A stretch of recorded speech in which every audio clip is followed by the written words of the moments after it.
అలవాటు ప్రకారం ఆ రోజు ఏటిగట్టుకి బయలుదేరుతుంటే పోస్ట్ మ్యాన్ రాజు చేతిలో ఒక కవరు పెట్టాడు. దస్తూరుని బట్టి వదిన రాసినదని తెలుసుకున్నాడు. ఏటిగట్టుకు చేరే వరకు వరదరాజు ఆ ఉత్తరాన్ని పైకి తీయలేదు. తాము దిగిన తర్వాత కారుని వెనక్కి పంపివేసింది అనూరాధ. 1 గంట పోయాక తీసుకురా, అంతవరకు ఇక్కడే ఉంటాము అంది. ఉత్తరం చదవటం ముగించి జేబులో పెట్టుకుంటూ, రేపు మా పూర్ణని బడిలో వేస్తారుట అన్నాడు రాజు. మీ పూర్ణ అంటే? మా అన్నయ్య కూతురు. నా దగ్గర దానికి చాలా చనువు. చిలకలా అన్ని కబుర్లు చెబుతుంది. కానీ దాని ఆరోగ్యమే అంతంత మాత్రంగా ఉంటున్నది. నిజానికి పూర్ణని నిరుడే బడిలో చేర్చాలనుకున్నాము. అనారోగ్య కారణంగానే ఇంతవరకు ఆ పని సాగలేదు అన్నాడు రాజు. అలాగా పాపం అంటూ తన సానుభూతి వెల్లడించింది రాధ. క్షణకాలం ఏదో ఆలోచించి, కారు వెళ్ళిపోయిందా అన్నాడు రాజు. ఏం కావాలి? దిష్టిబొమ్మలా మన ఎదురుగుండా ఎందుకని వెనక్కు తీసుకుపోమన్నాను. గంటలో తిరిగి వస్తుంది అంది రాధ. పూర్ణకి పలక బల్పం కొందామని. పద, దగ్గరే కదా బజారు, నడిచిపోయి కొనుక్కుందాం. 4-5 కొట్లు తిరిగి చిన్న పలక, 1 డజను బలపాలు, చిన్న బొమ్మల పుస్తకాలు, అవి పెట్టుకునేందుకు సంచి, ఇంకా సిల్క్ ఫ్రాకు కొన్నాడు రాజు. ఇంటి నుంచి వస్తున్నప్పుడు హోటల్ భోజనానికి సరిపోయేటట్లు సొమ్ము తెచ్చుకుంటాడు రాజు. కానీ కొన్ని రోజులు రాఘవయ్య గారింట భోజనం చేయడం వల్ల సొమ్ము మిగిలిపోతుంటుంది. దానితో అన్నయ్యకి, వదినకి, పూర్ణకి ఏవేవో కొని తమ గ్రామం వాళ్ళు కనిపించినప్పుడల్లా పంపుతుంటాడు. కొన్న వస్తువుల్ని చక్కగా కాగితంలో చుట్టించి పట్టుకొని ఏటి ఒడ్డుకి వచ్చేసరికి ఇంకా కారు రాలేదు. మాటిమాటికి రోడ్డు వైపు దృష్టి సారిస్తూ కారు కోసం ఎదురు చూస్తున్నాడు రాజు. ఏమిటి సంగతి అన్నట్లు చూసింది అనూరాధ. కారు వచ్చి నువ్వు ఇంటికి వెళ్ళిపోతే నేను గ్రామానికి పోయి ఇవి పూర్ణకి ఇచ్చి వస్తాను అన్నాడు రాజు. రాఘవయ్య గారి ఇంట్లో గదిలో చేరిన మొదటి రోజుల్లో అనూరాధను కూడా మీరు అంటూ మన్నించేవాడు రాజు. ఒక రోజున అనూరాధ తనే తెగేసి చెప్పేసింది. చూడు రాజు, నాకు నా ఈడు పిల్లల్ని మీరు అండి అంటూ మన్నించడం బాగుండదు. నువ్వు మన్నిస్తుంటే నేను తప్పనిసరిగా మీరు అనవలసి వస్తున్నది. రమారమి ఒక ఈడు వాళ్ళం. ఈ మన్ననలకి యగనామం పెట్టి నువ్వు అని పిలుచుకుందాం అంది. నేను అలా పిలిస్తే మీ అమ్మా నాన్నగారు తప్పు పట్టవచ్చు అన్నాడు రాజు బెదురుగా. అదంతా నేను చూసుకుంటాను. అలవాటయ్యే వరకు వింతగా చూస్తారు. ఆ వెనక అదే పరిపాటు అయిపోతుంది అంది రాధ అభయమిస్తూ. తర్వాత ఇసుకలోంచి లేచి చీర కుచ్చెళ్ళు సరిచేసుకుంటూ, పద నేను వస్తాను. మా ఊరని చెబుతూ మహా ఊరించేస్తున్నావు. ఎలా ఉంటుందో చూస్తాను అంది రాధ.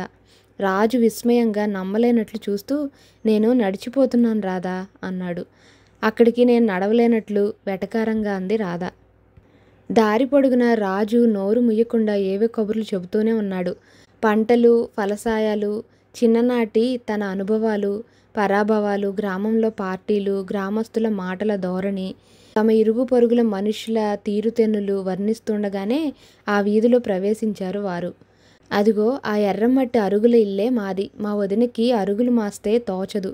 నెలకోసారి అలికి ముగ్గులు చుక్కలు పెడుతుంటుంది. గ్రామంలో ఇళ్ళు పండక్కి పూజకి అలంకరించుకుంటే మా ఇల్లు నెలకి అలంకరించుకుంటుంది అంటారు చూసిన వాళ్ళు. మా వదినకి ఇల్లు మాసినా బట్ట మాసినా ఇంక తోచదు. ఇంటిలో పని అంతా స్వయంగా చేసుకుంటున్నా వసివాడినట్లు ఎప్పుడు నవ్వుతూ ఉంటుంది.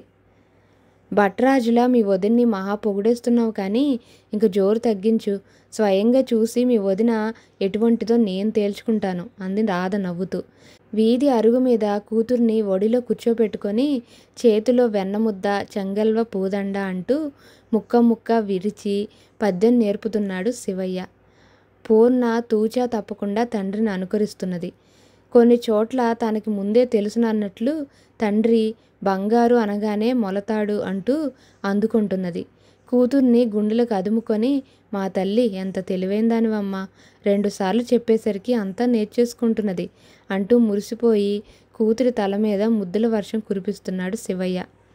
ఇంటి ముందుకు రాగానే మా అన్నయ్య అంటూ అరుగు మీద వ్యక్తిని వేలుతో చూపించాడు రాజు. ఆ పిల్ల పూర్ణ అంటూ మాట అందుకొంది రాధ. అనుకోకుండా తమ్ముడు రావడము, అందున ఒక ఆడపిల్లని వెంటబెట్టుకొని నడిచి రావడము శివయ్య ఆశ్చర్యంగా చూస్తూ ఒడిలో కూతుర్ని కిందికి దింపి ముందుకు వచ్చి రాజు అన్నాడు ఆప్యాయంగా. ముతక నేత పంచ, పై మీద తుండుగుట్టతో ఎత్తుగా బలిష్టంగా ఉన్న ఆ వ్యక్తి అభిమానంగా తమ్ముడి వంక చాచిన చేతుల వైపు కన్నార్పకుండా చూసింది అనురాధ. వయసు మీరుతున్న కాయ కష్టం వల్ల దృఢపడిన శివయ్య చేతులు బలంగా కండలు తీరున్నాయి. కోమలంగా సున్నితంగా ఉన్న రాజు చేతుల వంక చూపు తిప్పి, వీరిద్దరూ అన్నదమ్ములు ఎలా అయ్యారు అనుకుంది రాధ. తమ్ముడి పక్కగా ఉన్న అందాల రాశిని చూశాడు శివయ్య. ఆమె ఎవరో కూడా పోల్చుకున్నాడు. తమ్ముడిని అంతగా ఆకర్షించిన ఆ మేడలోని అందం ఏమిటో గ్రహించుకున్నాడు. అనురాధ రాఘవయ్య గారి అమ్మాయి అన్నాడు రాజు రాధని అన్నకి పరిచయం చేస్తూ. రామ్మ రండి, గుమ్మంలోనే నిలబడిపోయారు. తను పక్కకి తప్పుకుంటూ చావిట్లోకి దారి చూపాడు శివయ్య.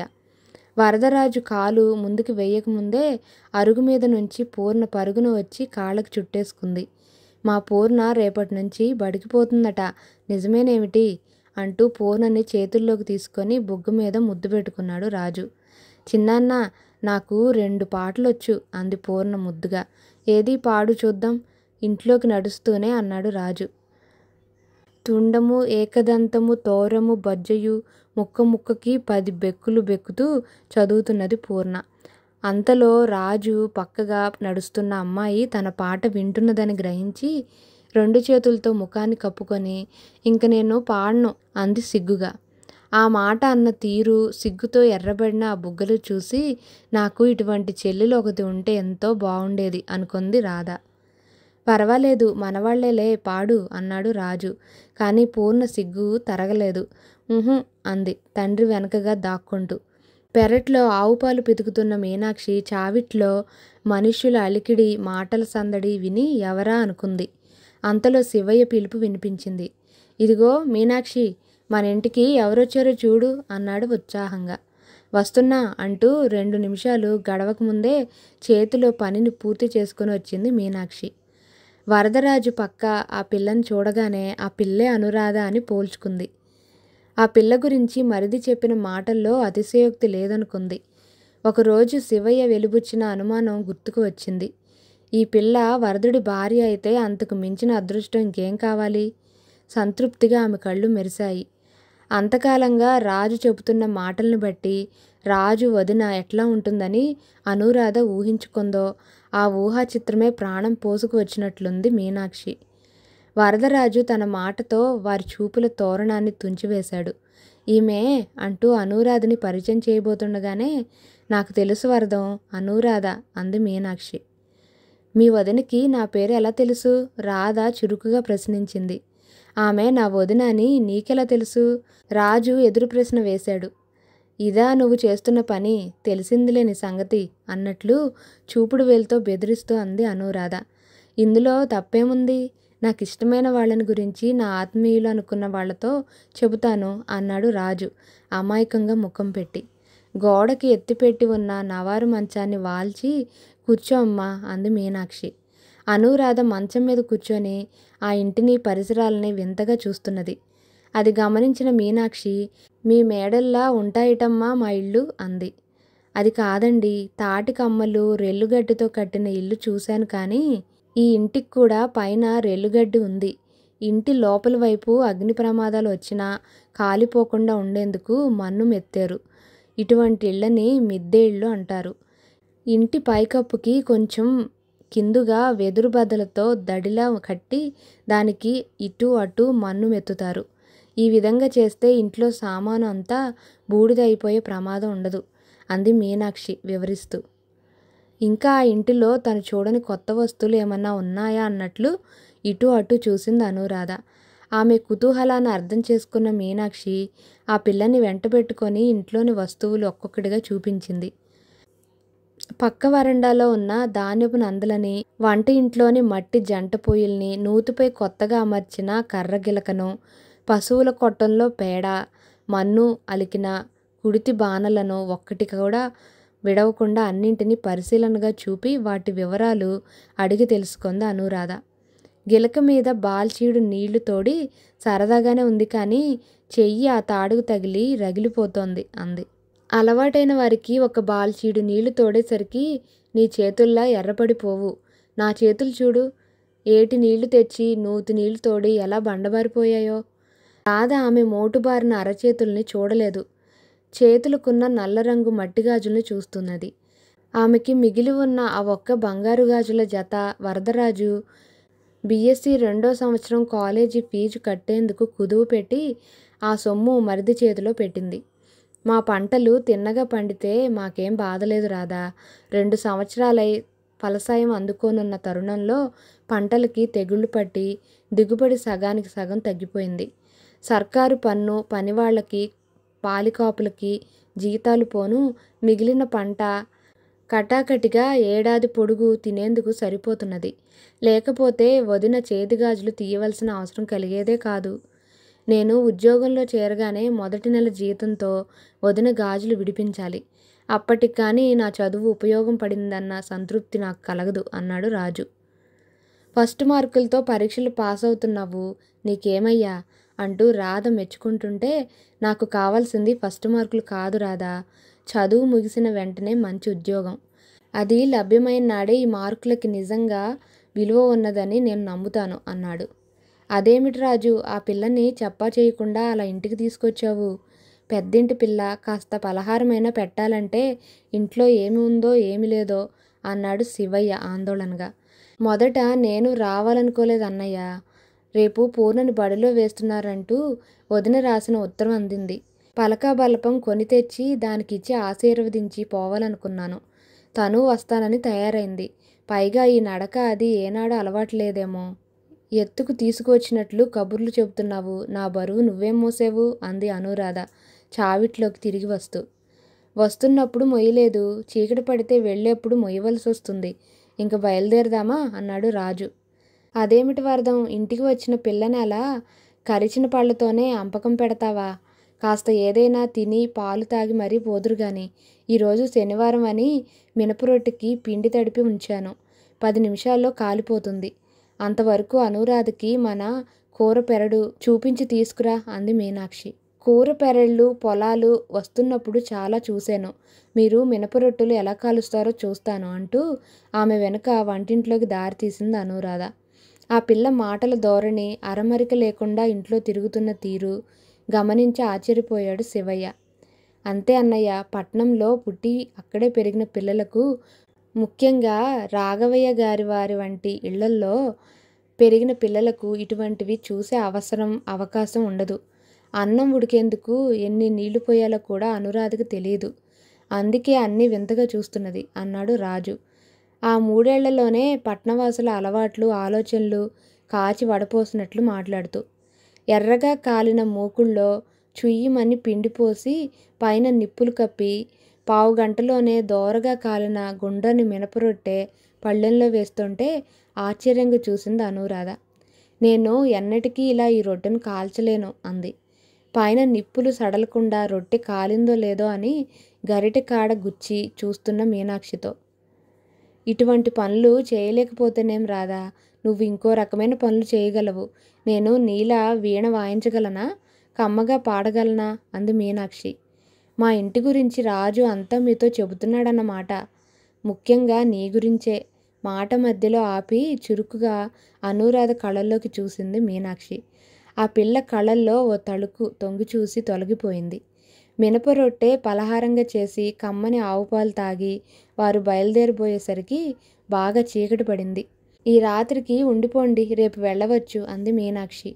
మీ దగ్గర ఉండేందుకు నాకేం అభ్యంతరం లేదు, కానీ అమ్మతో చెప్పి రాలేదు, కంగారు పడుతుంది అంది రాధ.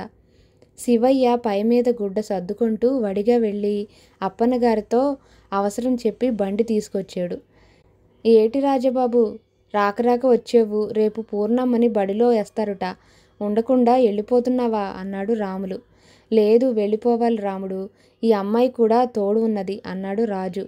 కావాలంటే ఆ అమ్మాయి గారిని ఇంటికాడ భద్రంగా నేను దింపి వస్తాను, నువ్వు రేపుండెళ్ళు రాములు సలహా ఇచ్చాడు.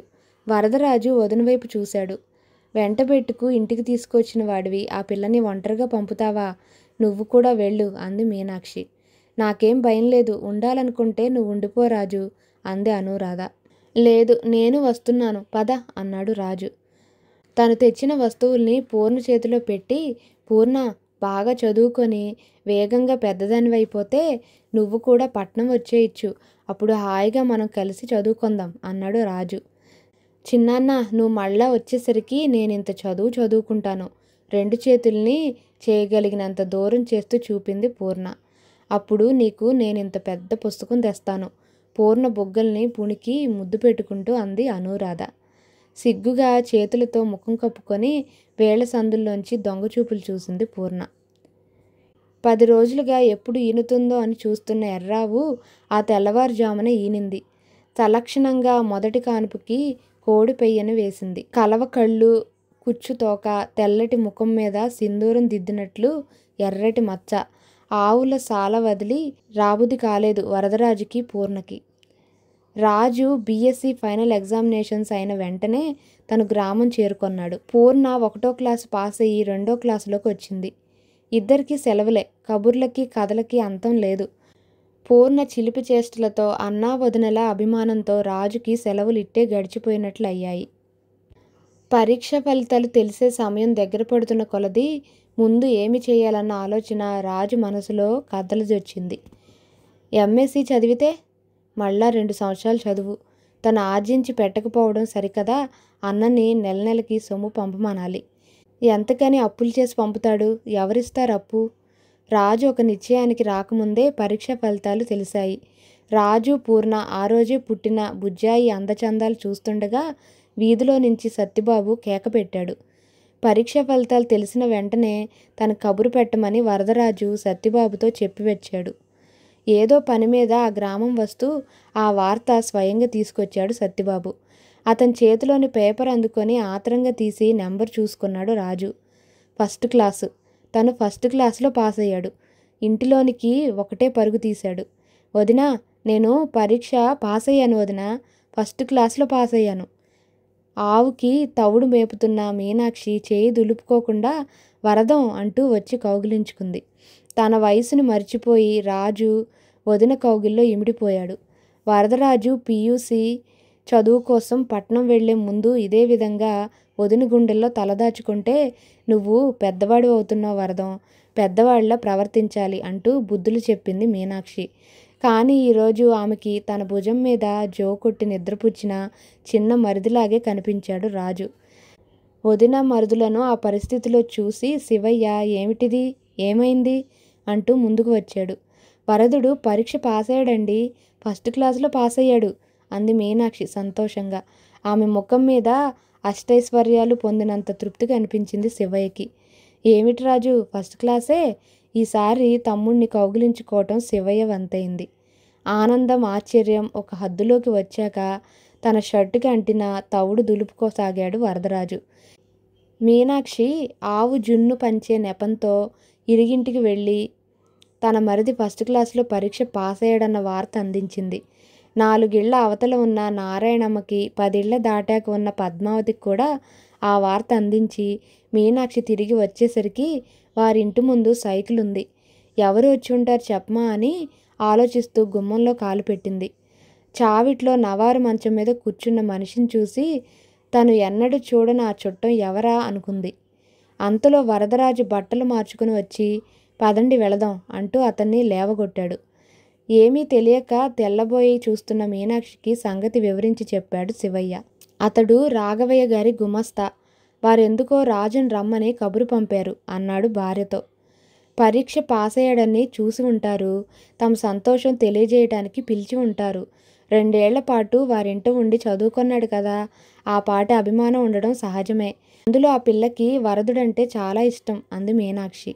అంతే అయి ఉంటుంది అన్నాడు శివయ్య.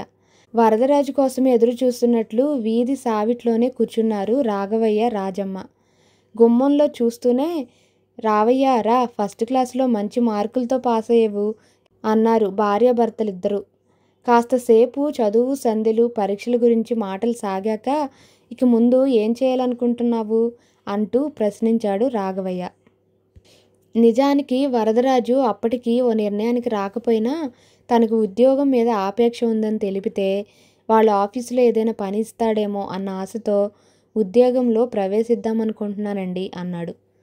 ఇంకా చిన్నవాడివి, ఇప్పుడే ఉద్యోగానికి వచ్చిన తొందర ఏమిటి?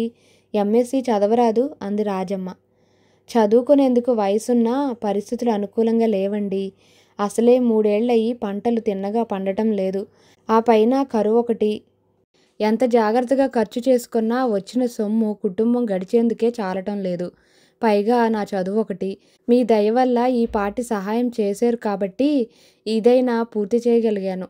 ఇప్పటికే అన్నయ్య చాలా అప్పుల్లో ఉన్నాడు. ఇంకా చదవాలంటే పోనీ నేను డబ్బు పెడితే చదువుకుంటావా? రాఘవయ్య ప్రశ్నించాడు. వద్దండి. పుచ్చుకున్న సొమ్ము ఏదో నాటికి తీర్చవలసిందే కదండీ.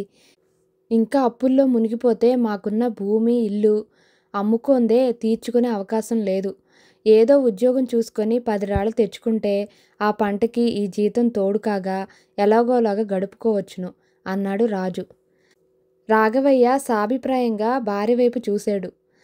రాజమ్మ సంభాషణ అందుకొంది. రాజు, నీకు చదువుకు తగిన లోకజ్ఞానం ఉంటే మా అభిప్రాయం ఏనాడో గ్రహించి ఉండేవాడివి. నీ బుద్ధినంతా చదువుకే వినియోగించి పరీక్షలైతే పాస్ అయ్యేవు కానీ మేము నీకు డబ్బు పెట్టాలనుకుంటున్నామంటే అప్పుకు కాదు, మా కాబోయే అల్లుడికి చదువు చెప్పిస్తున్నామన్నమాట. ఇప్పటికైనా నా మాట నీకు అర్థమైందా? అనురాధని నీకు ఇయ్యాలని ఉంది మాకు. మంచి రోజు చూసుకొని మీ ఇంటికి వచ్చి మీ అన్నయ్యకి వదినికి చెబుతాం. ఈలోగా మీరు ఆలోచించుకోండి. ఇంకా ఉద్యోగం చేయడం అన్న ఆలోచన వదిలిపెట్టి ఎంఎస్సిలో సీటుకు అప్లికేషన్ పెట్టు. ఈ మాట చెప్పేందుకు నిన్ను ఇంత తొందరగా పిలిచాము అంది రాజమ్మ. నా అభిప్రాయం కూడా అదే అన్నట్లు చిన్నగా నవ్వాడు రాఘవయ్య. కథానాయికి అనురాధ కోసం రాజు కళ్ళు ఆత్రంగా ఇల్లంతా వెతికాయి. రాధ ఇంకా ఊరు నుంచి రాలేదు అంది కంటి చూపుల భావం గ్రహించినట్లు రాజమ్మ. రాజు వారి దగ్గర సెలవు పుచ్చుకొని ఇల్లు చేరాడు. ఎందుకు పిలిపించారు అంటూ ప్రశ్నించింది మీనాక్షి. రాఘవయ్య గారు నేను ఎంఎస్సి చదవాలనుకుంటే తాము డబ్బు ఇస్తామన్నారు. ఆ మాట చెప్పిందికే పిలిచారు. తన పెళ్లి మాట తన నోటి మీదుగా చెప్పేందుకు రాజు సిగ్గుపడ్డాడు. నువ్వేమన్నావు? శివయ్య ప్రశ్నించాడు. మా అన్నయ్యని అడిగి చెబుతానన్నాను. రాజు సమాధానం శివయ్యకి తృప్తి కలిగించింది. తమ్ముడు తన పెద్దరికం నిలిపినందుకు ఆనందించాడు. సరే, తాపీగా ఆలోచిద్దాం అన్నాడు శివయ్య. కానీ చదివే మాటుంటే త్వరగా అప్లికేషన్ పెట్టుకోవాలి. ఆలస్యమైతే సీటు దొరక్కపోవచ్చు అన్నాడు రాజు. నీకు సీటు ఎందుకు రాదయ్యా? ఫస్ట్ క్లాస్లో పాస్ అయిన పిల్లాడివి అంది మీనాక్షి గర్వంగా. నాలా ఫస్ట్ క్లాస్లో పాస్ అయిన వాళ్ళు దేశంలో చాలామంది ఉంటారు వదినా. మన ఊర్లో గొప్పగా చెప్పుకునేందుకే గాని బయటకు పోతే నాకిదేం గొప్ప పని కాదు అన్నాడు రాజు. సరి, అయితే సీటుకి అప్లికేషన్ పెట్టు. ఇల్లు ఉంది కదా, ఆ పాటి సొమ్ము పుట్టకపోదు. ఈ 2 ఏళ్ళు చల్లగా గడిచిపోతే ఆపై దానికి భగవంతుడే ఉన్నాడు అన్నాడు శివయ్య. ఆ రోజునే వరదరాజు ఎంఎస్సిలో సీటుకి అప్లికేషన్ పెట్టాడు. వరదరాజుకి ఎంఎస్సిలో సీట్ వచ్చింది. 3 రోజుల లోపున సొమ్ము చెల్లించి రసీదులు తీసుకోవాలి. అప్పటి వరకు రాఘవయ్య గారు చేస్తానన్న సహాయం అందే సూచనలు లేవు. ఎవరు మాత్రం సొమ్ము ఊరికి ఎందుకు పెడతారు? ఏదో పిల్లాడు ఫస్ట్ క్లాస్లో పాస్ అయ్యాడు, ముందు చదువు చదివితే మంచిదన్న ఉద్దేశంతో మాట వరుసకు అని ఉంటారు. పొరుగింటి బొబ్బట్ల కోసం నెయ్యి కాచుకున్నట్లు వారి మాట మీద ఊరుకుంటే ఎలా? సొమ్ము పుట్టే మార్గం చూడండి అని భర్తని తొందర చేసింది మీనాక్షి. శివయ్య డబ్బు కోసం సాధారణంగా గ్రామంలో ఎవరికి అవసరమైనా అప్పు పెట్టే సుబ్బిశెట్టి దగ్గరికి వెళ్ళాడు. సుబ్బిశెట్టి మంచి వ్యవహార జ్ఞానం ఉన్నవాడు. పాము చావకుండా కర్ర విరగకుండా డబ్బు కోసం వచ్చిన వాళ్ళకి గడువులు పెట్టి వారికి ఆత్రం అధికం చేసి అప్పుడు తనకి లాభసాటి అయిన షరతులతో డబ్బు ఇస్తాడు. ఈ పల్లెటూళ్ళలో ఇంటికేం ధర పలుకుతుంది శివయ్య? పైగా మిద్దె ఇల్లు, నేల గచ్చులైనా తిన్నగా ఉన్నట్లు లేవు. అయినా నీ ముఖం చూసి ఇస్తున్నాను. తమ్ముడు చదువుకుంటున్నాడు కదా, ఏదో విధంగా అప్పు తీర్చేస్తారనే నమ్మకం మీద ఇస్తున్నాను అంటూ కొసరి 800 రూపాయలు ఇచ్చాడు. ఈ సొమ్ముతో రాజు చదువు పూర్తి కావాలి. ఈ సంవత్సరమైనా పంటలు తిన్నగా పండి కాస్త ధాన్యం కళ్ళబడితే బాగుంటుంది. లేకపోతే మాత్రం ఇంటి ఖర్చు కూడా నడివీధికి పడవలసి వస్తుంది అనుకుంటూ ఇంటి ముఖం పట్టాడు శివయ్య. సుబ్బిశెట్టి ఇల్లు ఓ చివరన ఉంది. శివయ్య ఇంటికి 2-3 వీధులు వెనకగా ఉంది. ముందు కాబోయే కాలం గురించి ఆలోచిస్తూ శివయ్య నడక సాగిస్తుంటే దారికి అడ్డంగా పిల్లలు పరుగులు తీస్తున్నారు. ఎక్కడికలా పరుగులు తీస్తున్నారు? పడగలరు. కింద మీద చూచుకొని నడవండి. పల్లెటూరులో ఎవరి పిల్లాడు అనే విచక్షణ లేకుండా పెద్దలకందరికీ పిల్లల్ని అదిరించే అలవాటు ఉంటుంది. కారు వచ్చిందండి, మోటార్ కారు అంటూ పరుగులు తీస్తూనే కేకలు పెట్టారు పిల్లలు. ఆ గ్రామానికి మోటార్ కార్లు చాలా అరుదుగా వస్తుంటాయి. ఎలక్షన్ రోజుల్లో మాత్రం అన్ని పార్టీల వాళ్ళు కార్ల మీద విధిగా వస్తారు. మా పార్టీకే మీ ఓటు అని బొట్టు పెట్టి వెళ్ళిపోతుంటారు. కొందరు పెద్దింటివారు, చిన్న తరహా రాజులు కూడా కారు దిగి ఆ మైలున్నర మేర కాలినడకన గ్రామంలోకి వచ్చి ప్రతి ఇంటి మంజూరీలోకి దూరి అమ్మా, అయ్యా అంటూ అతి గౌరవంగా ఓట్లు అడుగుతారంటే అది వారి నిగర్వ ప్రియత్వానికి, నిత్య సేవాభిలాషకి చిహ్నం కాక మరేమిటి? వంతెన దాటిన కొద్ది మేర వరకే కంకర రోడ్డు ఉంది. అది కూడా ఎవరో నాయకుని ఆగమన సందర్భంలో వేసింది. అక్కడ ఒక పొలం చదును చేసి పెద్ద పందిరి వేసి సభ జరిపించారు. తర్వాత ఆ పొలానికి పందిరి పొలం అన్నమాట వాడుకలోకి వచ్చింది. ఈరోజు వచ్చిన కారు కూడా ఆ పందిరి పొలం దగ్గర ఆగిపోయింది. మామూలుగా శిస్తు వసూళ్ళకి సర్కారు ఉద్యోగస్తులు వచ్చేటప్పుడు ఏవో పాత కార్లు డొక్కు జీబుల మీద రావడం అలవాటే. కానీ ఈ కారు రంగు ఎండలో మిలమిలా మెరుస్తున్నది. దాని కిటికీలకి పల్చని పట్టుతెరలున్నాయి. డ్రైవరు తెల్ల కోటుకున్న రోల్డ్ గోల్డ్ బొత్తాములు బంగారంలో మెరుస్తున్నాయి. పిల్లలే కాక చుట్టుపక్కల పెద్దలు కూడా ఈ కొత్త కారు వింతగా చూస్తున్నారు. శివయ్య ఇంటికి చేరేసరికి ఇంటి ముందు 4-5 మనుష్యులు అటు ఇటు తచ్చాడుతున్నారు. పల్లెటూరులో ప్రతి ఇంటికి వచ్చిపోయే బంధువుల్ని అందరూ ఎరిగే ఉంటారు. వేరుగా ఏ కొత్తవారు వచ్చినా ఏమిటి సంగతి, ఎవరు అని చెవులు కొరుక్కుంటారు. అందులో మడతలు నలగని బట్టలతో కారులోంచి దిగిన పెద్ద మనిషిని, కాశ్మీరు సిల్కు చీరతో ఒళ్ళు నిండిన బంగారంతో నగలతో అతను అనుసరించిన ఆడమనిషిని చూశాక వీరు ఎవరింటికి వెళుతున్నారు అని గ్రామస్తులందరి కళ్ళు వారిని అనుసరించాయి. ఆ కారు దిగిన పెద్ద మనిషి శివరామయ్య గారి ఇల్లు అని అడగగానే అందరికీ అసలు విషయం అర్థమైంది. వీరు శివయ్యతో వియ్యమందడానికే వచ్చి ఉంటారు. వరదరాజుకి తమ పిల్లనిస్తామని చెప్పిందికే వచ్చి ఉంటారు. ఓహో, ఏమి వరదరాజు అదృష్టం! అటువంటి కారులో తిరిగే మామగారు, మెడకు విరిగి పడేటట్లు నగలతో అత్తగారు. ఈ దంపతులను చూస్తుంటే పిల్ల అందంగానే ఉంటుందని చెప్పటానికి ఏమీ ఆటంకం లేదని మురిసిపోసాగారు. శివయ్య ఇంటిలో కాలు పెట్టేసరికి ముందు చావిట్లో మునసబు గారింటివి 3 కొయ్య కుర్చీలున్నాయి. ఎదురుగా వాల్చి ఉన్న మంచం మీద ఒక స్త్రీ, ఒక పురుషుడు కూర్చొని ఉన్నారు. పక్కనున్న తిన్నె మీద రాజు కూర్చొని వారితో మాట్లాడుతున్నాడు. మీనాక్షి 3 గ్లాసులతో ఆవు పాలు ముందు రోజు చేసిన జంతికలు తెచ్చిపెట్టింది. శివయ్య సావిట్లో కాలు పెట్టగానే అదిగో మా అన్నయ్య అన్నాడు రాజు.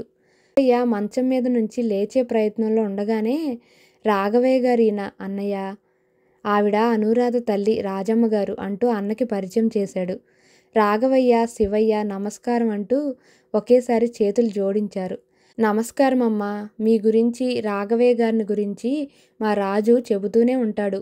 ఇంతకాలానికి మిమ్మల్ని చూడడం అయింది. మీలాంటి వారు ఇంటికి వస్తే కూర్చోపెట్టేందుకు సరైన ప్రదేశమైనా మా ఇంట్లో లేదు. ఇలా వచ్చి ఈ కుర్చీలో కూర్చోండి అన్నాడు శివయ్య వినయంగా. పర్వాలేదులేండి, మాకిక్కడ సరిగానే ఉంది. ఈ కుర్చీలు సోఫాలు ఈనాడు వచ్చాయి కానీ మన పెద్దల నాడు అంటూ మొదలుపెట్టాడు రాఘవయ్య. ఇంకా ఉపన్యాసం కట్టిపెట్టి వచ్చిన పని తెముల్చుకోండి అన్నట్లు భర్తని మోచేత్తో పొడిచింది రాజమ్మ. రాఘవయ్య భార్య హెచ్చరికతో సర్దుకొని రాజు మీతో చెప్పే ఉంటాడు అంటూ మొదలుపెట్టి 1 నిమిషం ఆగాడు. అంతవరకు వారి రాకకు వేరు కారణం ఊహించుకుంటున్న మీనాక్షి ఆ మాటతో తెల్లబోయింది. మీ పిల్లాడి చదువుకి డబ్బు అప్పు పెడతాం అని చెప్పేందుకు పని పెట్టుకొని భార్యని వెనకేసుకు రావాలా? పోనీ అనురాధలా గ్రామం చూసేందుకు వచ్చారేమో అనుకునేందుకు ఆవిడ వచ్చిన దగ్గర నుంచి ప్రతిదాన్ని పురుగుల్ని చూసినట్లు చూస్తున్నది. పట్నంలో పాలగచ్చు మేడల్లో మసిలే వారికి ఈ పేడ, మన్ను, అలికిన మట్టి ఇల్లు, నుదురికి తగిలే ముంజూర్లు చిరాగ్గానే ఉంటాయి. కానీ అంత మాత్రంగా ఎదుటివారు ఏమనుకుంటారో అన్న సంకోచం లేకుండా తేలిగ్గా మాటలు విసరడం ఆవిడకి అలవాటులాగుంది. తల్లి కూతుర్లలో ఎంత భేదం అనుకుంది మీనాక్షి. శివయ్య కూడా రాఘవయ్య మాట సరిగా అర్థం చేసుకోలేకపోయాడు. ఈ రోజుల్లో స్వయంగా ఇంటికి వచ్చి అప్పు పెడతామనేవారు ఎవరైనా ఉంటారా?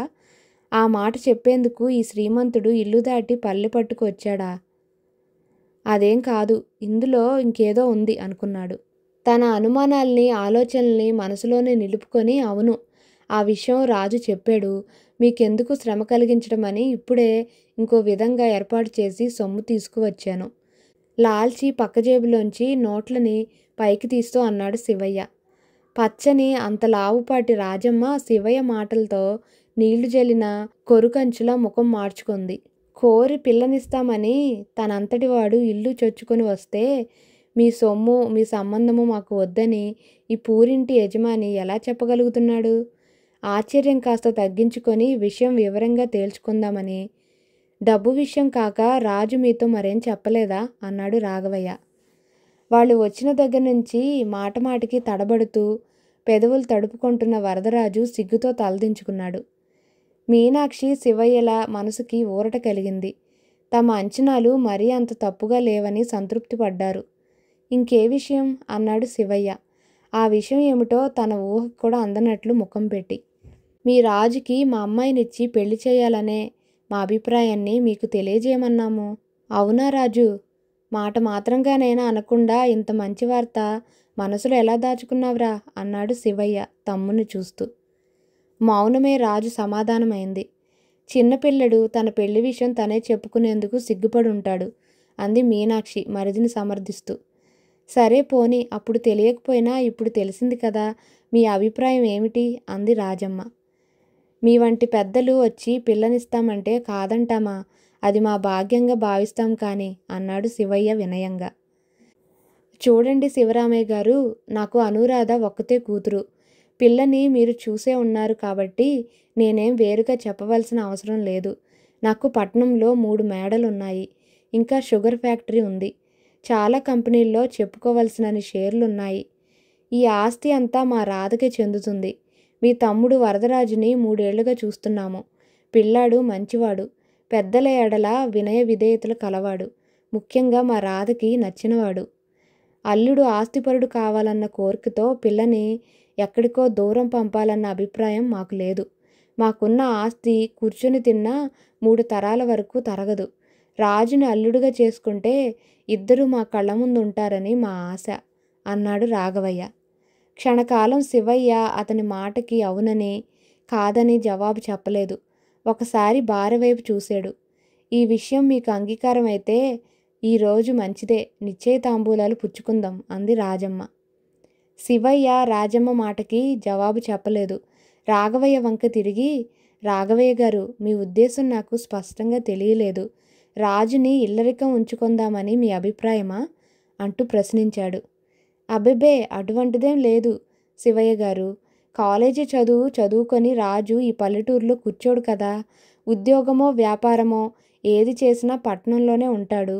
నాకు 3 మేడలుండగా నా కూతురు అల్లుడు వేరొక చోట ఉండరు కదా. ఆ మాట కోసం అన్నాను. చూడండి, నాకు కూతురైనా కొడుకైనా అనురాధ మాత్రమే. దాని సుఖం, దాని సంతోషం కన్నా మాకు మరేం అక్కర్లేదు.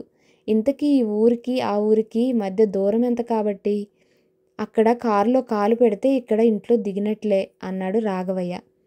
మీ కూతురి విషయంలో మీరు అన్నమాట రాజు విషయంలో నేను అనవలసి వస్తుంది. కడుపున మోసి కనలేదు కానీ అంతకు మించిన ప్రేమతో రాజుని పెంచి పెద్ద చేసింది నా భార్య. నాకు తమ్ముడైనా కొడుకైనా వాడే. మా ఆశలన్నీ వాడి మీదే పెట్టుకున్నాము. ఆ కారణం చేత మీరు ఇల్లరికం అనే అభిప్రాయంతో ఆ మాట అన్నారేమో అని అడిగాను. మరోలా భావించకండి.